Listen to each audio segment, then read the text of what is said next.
L'Assemblée nationale s'apprête à adopter les textes qui fixera les conditions d'organisation du référendum en RDC. Déposé par le député Paul Gaspard Ngondankoy depuis le 16 décembre 2024, cette proposition de loi est indispensable pour l'exercice de la souveraineté du peuple, a affirmé Aimé Bourgi, président de l'Assemblée nationale. Cependant, le moment choisi et le contenu actuel de ces textes suscitent de nombreuses inquiétudes quant à l'avenir de la démocratie en RDC. Qu'est-ce qui explique les inquiétudes de certains acteurs face à ces textes? Bonjour, je suis Itiel Batounike, chercheur principal à Ebouteli. Vous écoutez le 22e épisode de la saison 6 de Ponabi sur la capsule audio de Bouteli et du groupe d'études sur le Congo qui analyse chaque semaine un sujet de l'actualité congolaise. Nous sommes le vendredi 5 juin 2026. Les délais accordés à la Commission politique, administrative et juridique PAJ pour l'intégration des amendements des députés à la proposition de loi portant sur le référendum a expiré. Il ne reste donc plus qu'à procéder dans les tout prochains jours à l'examen des amendements de la Commission puis au vote article par article. Ce vote comblera un vide juridique persistant depuis 2006. Pour autant, certains acteurs ne le perçoivent pas comme une opportunité de consolidation de la démocratie. Au contraire, il vient s'ajouter au sujet le plus clivant de la vie politique congolaise actuelle. Les débats sur la loi référendaire est pollué par l'ambition affichée par l'IDPS de changer la Constitution. Les menaces à la cohésion sociale et les contextes sécuritaires préoccupants entourant cette réforme n'imposent plus désormais retenir comme ce fut le cas après la chute des villes de Goma et Bukavu au début de l'année 2025.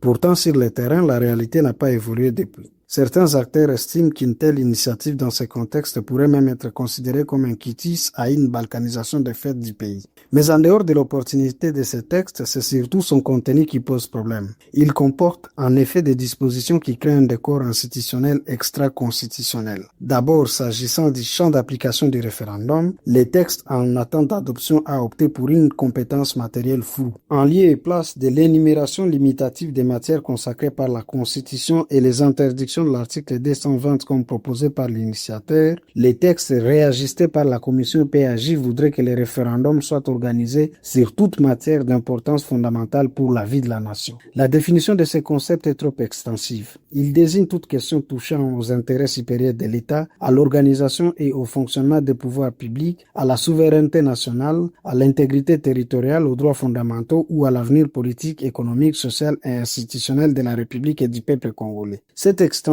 comporte plusieurs notions particulièrement larges, à commencer par celle d'intérêt supérieur de la nation, dont les contours et appréciations demeurent sujets à interprétation. En conséquence, les principaux risques résident finalement dans l'absence de limites suffisamment précises quant aux matières susceptibles d'être soumises au référendum. Les centres de recherche et d'études sur l'état des droits en Afrique, CREDA, craignent par exemple que cela ne conduise à l'arbitraire absolu. Ensuite, la proposition de loi sur le référendum dispose qu'en cas d'un dysfonctionnement majeur paralysant ou menaçant de paralyser les institutions de l'État, il peut être opéré un changement de matière constitutionnelle devenue inadaptée à la situation politique, économique, sociale ou culturelle du pays. Cette extension pourrait être également considérée comme une suppression implicite de l'article 220 de la Constitution actuelle qui verrouille certaines matières précises. Or, la loi sur les référendums n'est qu'une simple loi ordinaire qui ne peut pas modifier la Constitution. La version du texte issue de la commission PAJ va encore plus loin. Elle transforme l'actuel Parlement en assemblée constituante pour adopter à une majorité de 3/5 le projet de loi constitutionnelle que lui soumettrait le président de la République avant qu'il ne soit au final approuvé définitivement par le peuple. Cette nouvelle compétence du Parlement est contestée par de nombreux acteurs car elle fait du Parlement un constituant originaire alors qu'il n'est qu'un constituant dérivé pouvant intervenir pour la révision et non pour le changement de la Constitution.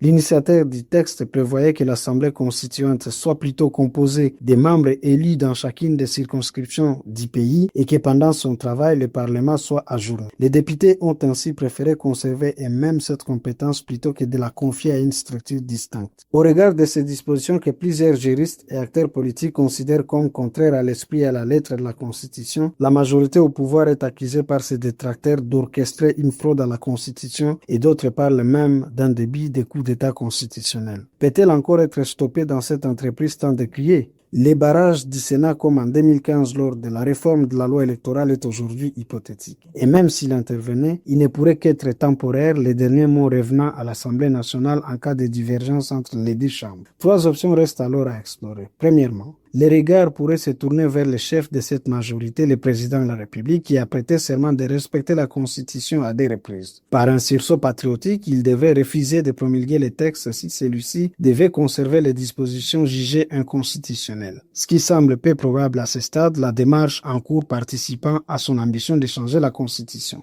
Deuxièmement, la Cour constitutionnelle, gardienne de la Constitution et de son respect, devait retoquer cette loi en exigeant que ces dispositions inconstitutionnelles soient revues. Pour ce faire, il faudra qu'elle soit saisie dans une procédure de contrôle de constitutionnalité. Plusieurs critiques récurrentes portant sur son indépendance nourrissent toutefois le scepticisme de ceux qui espèrent qu'elle puisse jouer pleinement le rôle d'arbitre impartial dans ce dossier. Troisièmement, enfin, il convient de s'interroger si la voie de la rue pourrait être le dernier rempart contre cette initiative. En tout cas, l'opposition qui a déjà boycotté l'examen de ce texte à l'Assemblée nationale a tenté de le signifier ce 3 juin en appelant à une journée ville morte à Kinshasa et dans quelques villes du pays. Face à l'intransigeance affichée de la majorité dans son projet, l'opposition programme pour les prochains jours des manifestations. L'enjeu pour l'opposition sera surtout de modifier les rapports de force politique autour du projet en démontrant qu'il suscite une contestation suffisamment forte pour faire hésiter certains acteurs institutionnels ou à accroître le coût politique de son adoption. En attendant la suite, nous vous invitons à rester connectés à nos analyses sur la scène congolaise. Vous pouvez le faire en rejoignant notre fil WhatsApp en envoyant GEC